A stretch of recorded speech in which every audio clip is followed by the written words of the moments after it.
just like you to help me in welcoming Veronica Freeman. She is a WomenTIES member, but also very involved in the Mohawk Valley Business Women's Network.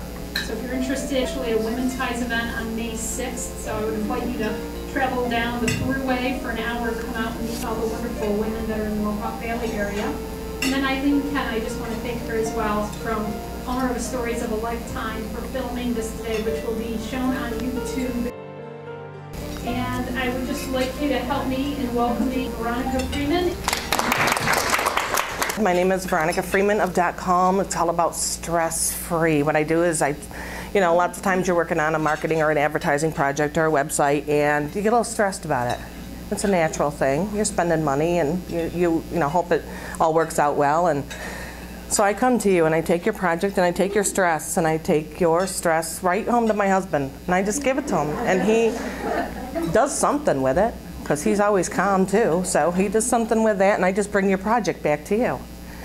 And my clients say it's just easy. It's like, oh, I didn't feel stupid. I'm like, well, yeah, I wouldn't want you to feel stupid. Oh, that was easy. Well, I would hope so, because you wouldn't really want to work with somebody that was difficult. I think my business premise, one of the things you need to do is have a business premise that no one can argue with. I'm stress-free design. It's like, what, you want stress? Nobody can, you can't argue with that. So that's something to think about in terms of your premise and what you are and what you want to say about yourself. So I'm stress-free. A few months ago, we heard Trisha Torrey talk at a WomenTIES event, and it really struck me, her talk on being an expert. And I keep coming back to that talk quite a bit, because for some reason people see me as an expert on certain things, which I love that. And I'm not quite sure where that came to be. And it's very exciting, and I guess I'm doing it, so people see me as an expert at it. I just don't know quite how it happened. But that is just an amazing thing, and I think that all of us, to grow our business, want to be seen as an expert in whatever we're doing. And for some people, it might take dressing the part of an expert. Some people might need an amazing website to be seen as an expert. Some people might need to write a book to be seen as an expert. So you all have different things in your field that you would need to do to appear to be an expert on something. And the things that I want to share with you today are some of the things that people believe that I'm an expert in, and that I hope that I'm an expert in and want to share with you. One of them is networking. My friends call me a networking queen. I don't know where that came either. I grew up in this little town, Lafargeville. There's like 1,500 people, my dad said, but I think they're counting like cows and gravestones, because it's a really small place. There's not that many people there, at least I don't remember them all growing up. For some reason, I know how to network. And I think it's because my business is about helping women entrepreneurs grow their business. And it just gives me so much joy to design something and the person goes, oh my God, that's what I saw for my site. Or, oh, to see my name on the internet and to see my face and to, or to, oh, you did this brochure and someone else, was carrying it around with them. And just the joy I get from their joy. And I think that's a lot of what WomenTIES is about, is that joy that this as a group gets from seeing others succeed. And you just want to do more and give more. And that's why I think I feel so affiliated with you and WomenTIES, because it's like I do that on a smaller scale, a one-on-one. And you just do that for New York State. So, so thank you. We have two parts to my talk today. And I don't mind if you ask questions. Frankly, I prefer that you ask questions, because I really want to talk about what you want to know. I could stay here and talk forever, but if it's not something that's pertinent for you, I want you to be able to walk away with something you can use. So the two parts of my talk today are spring cleaning your website, which is really taking a look, going through, seeing what's there, what's not there, what needs to change. And the second part of my talk would be more about the Web 2.0, social networking, marketing aspect, and all the different aspects of that. But you all have your notes. Tried to leave a space so you could write. As number one says, take a look at your competitors' sites.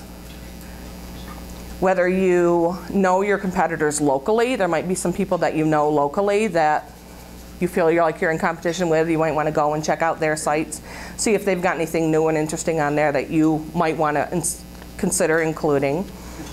But also take some of your keywords, the things that you like, maybe massage therapist, or maybe spa, or whatever, jewelry, or whatever word that you want to use as something that usually wasn't used in your marketing pieces, those words, and Google them and see what other companies, maybe you'll find upscale companies, maybe you'll find companies that are across the country but still in the same pricing range as you.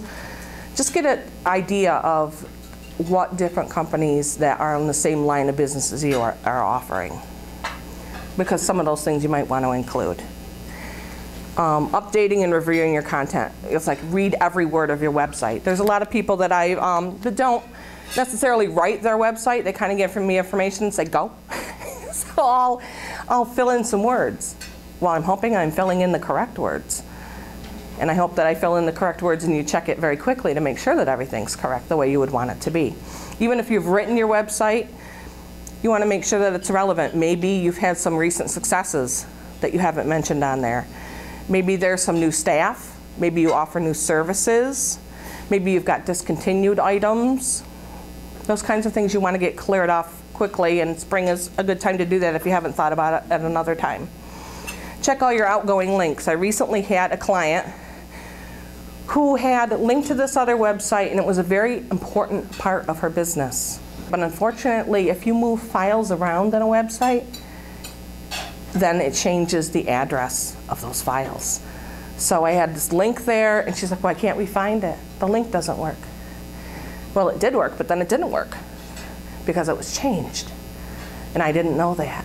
So then I thought, I wonder if anything else has changed. And I checked some of the other links, and one of the other companies that she's majorly affiliated with had also changed their website around and reorganized some of the links. So there was like 3 broken links on a professional woman's website where they wouldn't have been able to get to the reference.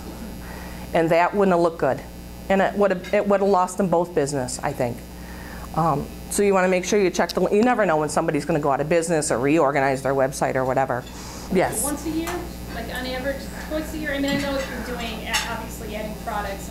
Well, it really depends. I mean, in terms of if you've got a lot of outgoing links, I think you would want to check them a couple times a year. I mean, you kind of know the quality of the links that you are attached to. And I know a lot of people, like I know your website's probably not going to just throw a, put a new domain name on there and I'm going to have to go looking for it. Or I linked to like Chuck Green at Idea Book. I don't think he's going to change his main website. I don't think he's going out of business tomorrow.